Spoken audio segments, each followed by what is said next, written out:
I guess this is it.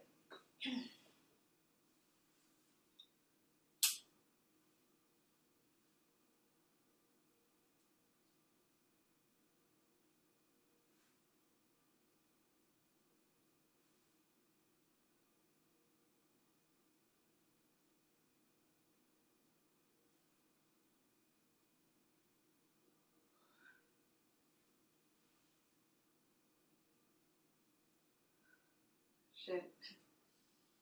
Whew, I needed that.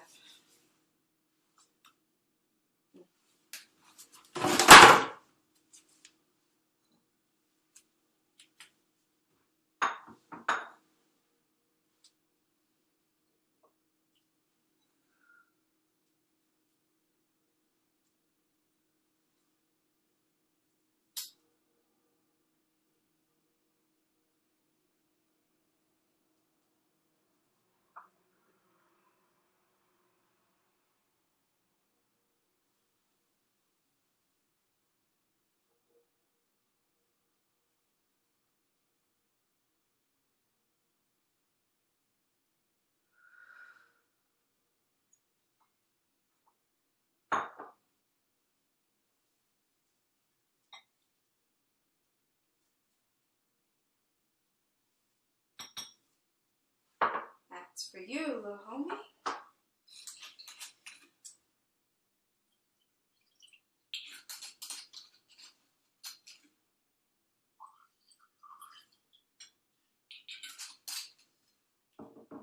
This is for me.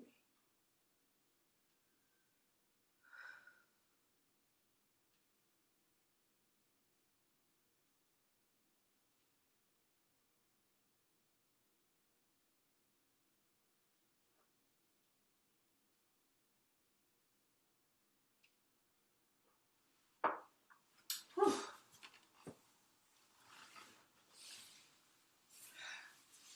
You should have seen my face when the conjure doctor told me what I had to do.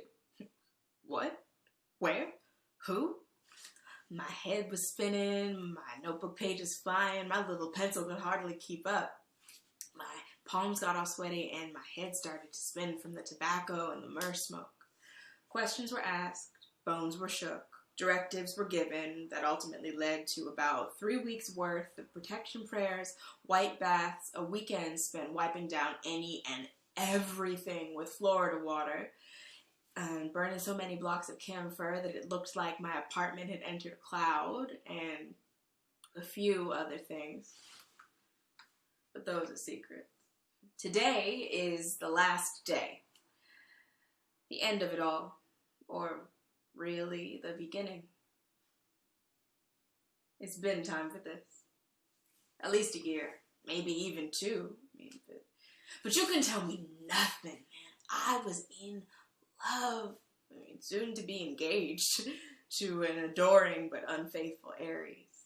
Then when we broke up, on my birthday, no less, I spent 3 months in a Snuggie watching the trashiest reality TV I could find. Bonus points if there was an element of fake romance. I was angry and intrigued by it all, wondering how everyone from internet celebrities to total strangers could make it work. Now that was a dark spiral. But as soon as I finished Married at First Sight Season 6, my ex changed her password. Ain't it funny how the universe works? It was exactly what I needed to jolt me out of my stupor. But you see how tethered we are, and how entangled we? Entangled. Man, shout out to Jada for giving that one to the culture. But for real, like, in what point in time in history would I still be connected to an ex-lover solely based off of my knowledge of her strong affinity for art history puns? I mean, I know we're living in an extended Black Mirror episode, but still. Her password was Baby Blue Nude 91. By the way. You know, I heard through the Instagram grapevine that she's engaged. Good luck, sis.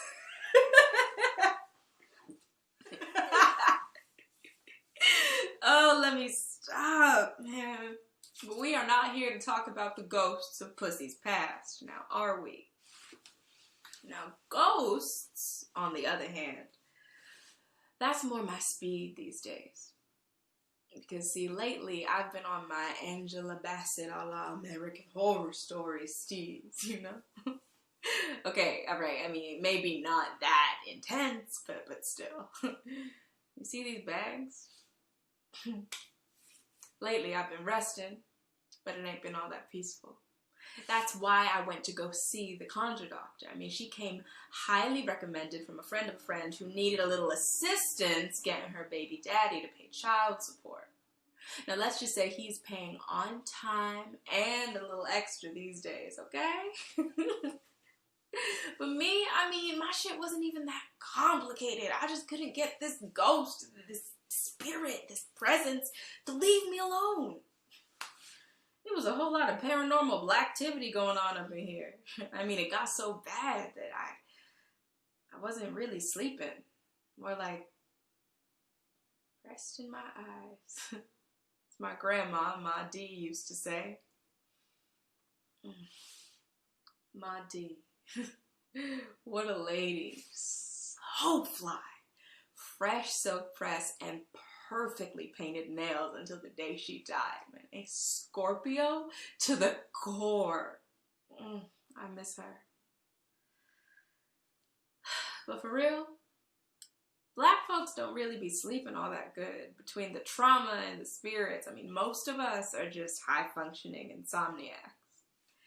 And I remember the first time I saw one. I was probably about 6 or 7 years old, spending the weekend at Ma D's.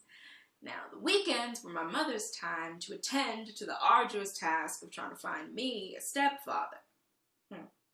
Which was easier said than done. But Ma D knew how to make me forget about all that.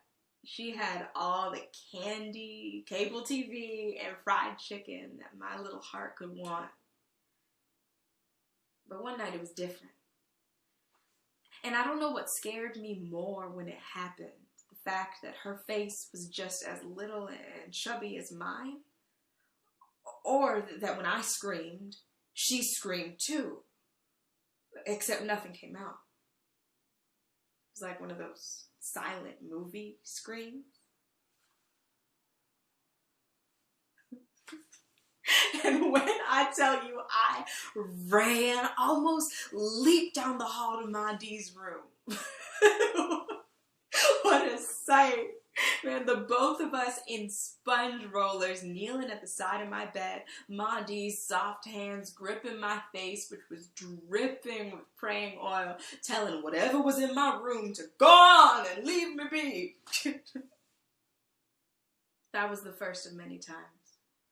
The beginning of my fake sleeps, of nodding off, only to be jolted awake over and over again. Now, as I got older, I found my ways to cope. A fat blunt rolled tight with some good indica.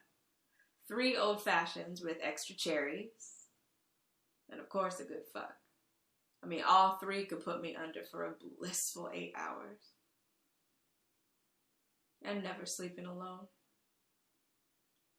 So I didn't. And I've had girlfriend after girlfriend on and off since I was 15. I used them to fill the space that so many others had left. To be my buffer when the nights came. Treating them almost like baby dolls. Tending and fixing and dressing them up just right. But that never works, does it? Because people aren't baby dolls. And not only because they talk back.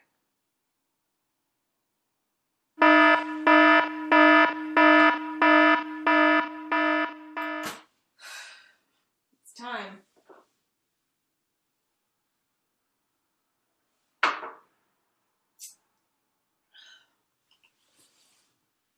We'll talk later, yeah?